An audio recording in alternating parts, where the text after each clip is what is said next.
Me kunu yakọ otu woni medale bia me class abe ka kire me say me so ne kwakwo ma se no woni me ma meda wo de sa ne ma we ya me say bo obuso mienu na ma me nche da bo so me sa jale awie no me jale awie na me kunu ka kire me say me so ne kwakwo ma se ansa na woni ma da wo de sa ne ma we ya me na eya me ya no wo jale awie no anti me jale awie na me kunu so ne kwakwo ma se na me no meda enti wakasa me mfi no na afi wa fa no bag ne wo kọ da afoforo no abes pacha no wasan ba wo ba no wasan ba yesa enti one day bi wasa oba no wasan ba ka che me se me nkọ ma se sa na de bia wo de ye me woni ba fa da no hu se ma se bon o ko tire hu fi o na wo ye o ma se no afi de hu se sebi ma se bon na de sa ne ma ni di me. Hello viewers, you're watching Connect TV. As you all know the name, Queen Kate. I welcome you to our show, ODO ANAA S3 GYIMII. Today we'll be watching a video, but before that, don't forget to subscribe to our channel. We'll be right back.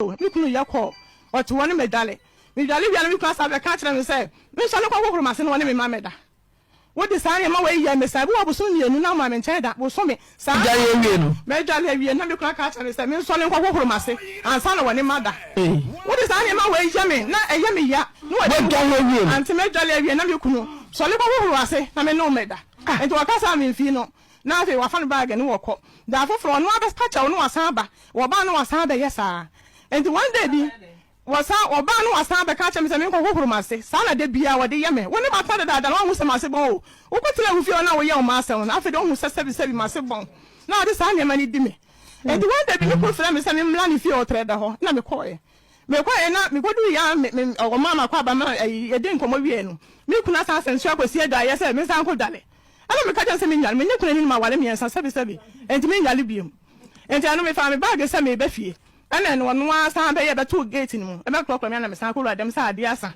enti o ma me mba fie enti anti enum no ana me kunu me o ye ma me san ko dwale enti me dwale me dia bufu se wo de bia dwale mpensa me dwale sa na wo ye me anopa uba nwumra obehye ona bia agise me kwa ma kwa me na o se de ntia me busa na on ka hwe ntele me santi se bi se me ya santi ni o ka se me chane abu mba me te ase enti wo ye sa ne ma ne santi ya da no me ko dwale bia mbe da wo se me da nche na me se me da won chen nti afa on wa pia me force wo ye ni ba bia wo ye nhyɛ so ankasa wo pia me force ma mbe da ne nchen enti sa atam ni wo be busa me se wone me won komo na me se ya de nkomo a wo ka kire me se me won pla na me se da bi anu kwa me mfi no wo se busa de me mfi enu ochi na wo sa be busa le tosho mien sa afa me hwe sa me hu se 1 minute asema ka me so awale na egu a obi an kwa na be bisa se me te ho tete mi ana me ka je wo se em pra de me ni bi o ne mo ma me obi edi mi ena me ka sa achilo o akukudo pa katasho tosho ntu ka chensa me ka kire ne se mpra de me ni bi ne mo ma me obi edi mi ti me ka sa cha fe woda hodi wo busa me se e hwan ya me se ni ba ko le wani mu no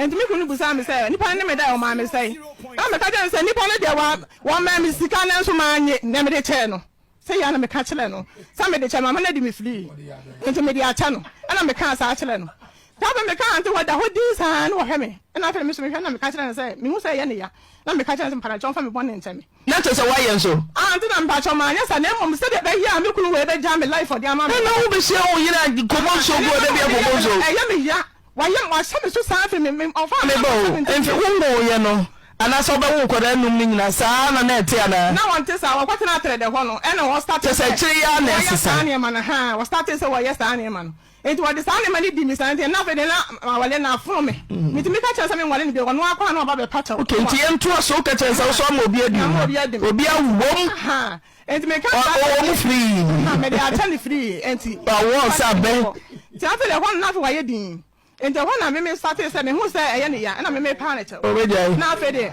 wono so otedi and me can sa tell me ntia fe de wo ka che me say wo de me boni a che me na me se mate because me nsan wo anim se dia man kwa ya na se me ye me oh yeah anti na mpa cho ma anya nya me nya wo man nya anim e me ntwanto ma anya sa na mom se de be ya me kunu e ko ma me busuafo ana se wo pe me so a wo be wale ma ade wo be wale me na me kan sa chele no enti ade so me nim se me kunu me na tene wo ya no hu se woni sko carpenter ni a wo bodan so de bia to so do boni a chew ana ye to ntia na pa no ade tinya me ko no e na fe de me kunu ni de na no sa ma o jare mbeza sasa ata ni ma ko jale mi wo sa be busa mi sa asem no na wo busa mi sa mo nyare bi sa me ga be complain Welcome back.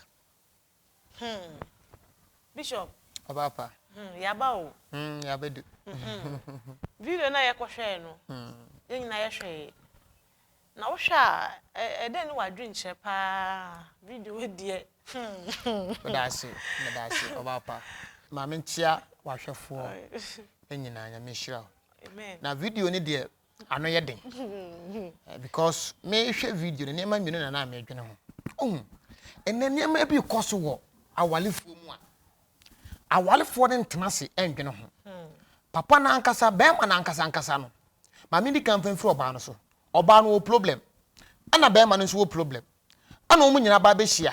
Ana omu di problem ne den. E problem omo ho. They make a what I say. Because mamina wotre ho na wo kasa no. Sometimes we oba walefo. So what start say we experiencing ye maybe say ya wo. And what say we trans exam ho. Asam na be ma ne kan e niam mienu. Sebio be ma wona na yerete. Na so wona na yere be hia o catch up na so onkonko dwale. Embalance na one na hia de a eniam mienu oba pa. Ida say ma me no oni ne huni. Okay. So what I say? Number 1 no. E ma bebre nu enu omo huni o. E ma bebre obi so wuntimi wura himfie o. Ayimfie apoto bebre nko a. Ye o say obi wo ho a wonya wole no misa wole no wonya awie. Nti niema wo se wo ye wa wole no ma wole no so twan no. Oba pa onye. De me ke so what I say? Na e bi so a be mai wakwa wura himfie bi mo hu se ayimfie na bi chen bi. Ayimfotini e bi di bi achi. They make a what as if into a born intimacy. No one zami no ho. Na mo timi zami no wo se bibia e collect bibia e perfect bibia 100% dia. Wo timi blame bema no. Sometimes when you bebre when e pushing mema kwa abontin o. Kwa hwe a wonti ase. Oba bu o wa maame na moto enka. Bishop me ntwa wanu. Na se wo bema oni obati. Se won se oba no onye neat. Ana before obekọ wo sumu se enkoyi a. Se obema de tumi afro ba no. Very good. So wo do ba no na wo tu sika ma wa. Yes. Nso betumi am oba na advice. Ana ebi ba ni. Yes, me nanka me ka ba ho. Eba se na obekọ abontin. Obekọ so ho. E na make say oh see oba na de na make na bema na de na make wono so a mistake because say de wuken. So bema wo na oba ate na wo hu ne ma bi na enkoyi a. Oba na nse wa hu ni no. Atotima enti ye ni yi. Yes. De make what I say. Ana oba ni mistake ba ko wasaye ni say sebio oba wo ne be mate e die na be ma be ye wa wo be twa nto aka kire be ma ne say obi afa obi ni wada number 1 wan sentu ya wo ka Bishop 1 ene de me tun say Lord Sheda debi yen debi eni me bo yen shada papa me try video tun say no ka bibi na enye be ma ne ya it's a mistake. Because me say o ka sa asam retime oba pa seconds mba e wo so nsa woni amako ade ba ko ya pan no wo ne wo yere ti na obi afaya there be a mistake and no nya kwan e fa so e wo so oba ne fa so e solve the problem na mo so mu kwa abontin no say what are the problem no sisi oba ne de na ye ka enye ye de ye kwa abontin e na me to say before say be ma be kwa abontin no e mema say wa ante be ma say wuntimi wale e mema to say obi a woni sika no wa be benya sika ubenya sika pe obasasa won tade obasasa won paboa obasasa won appearance batama woni sika utimi twa tade ba ko 1 week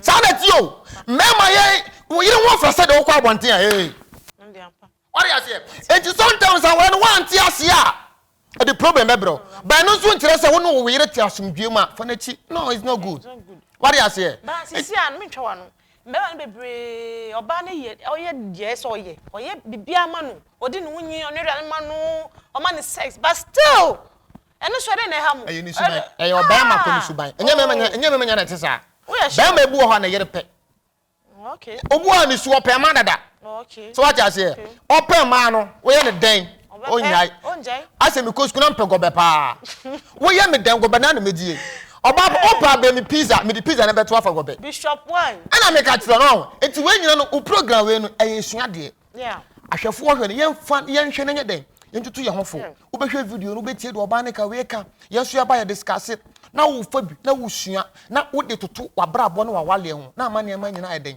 akoyenti be ma no wogimi oba no so odona na develop ya na afi ogimi okay me pa cha wacha ase enti oba no de me last word no e wo so won trans no wazame no ho awarefo moto a mu hawa mo be problem ba mo be solve what you say na oba no mistake man nya saade ne biem wo ye oba wale fo no tem nya saade ne biem wo ne wo kunu nya asema na wo kunu pem mind wo so dada ne say obi ne wada enye wo tire sa wale no it broke problem ka se ne baba enti me da so yes na no he Okay, Bishop, yeda wasi. Etiefo, I hope some young na yesua dey fi Bishop ho. Ye be say share biom.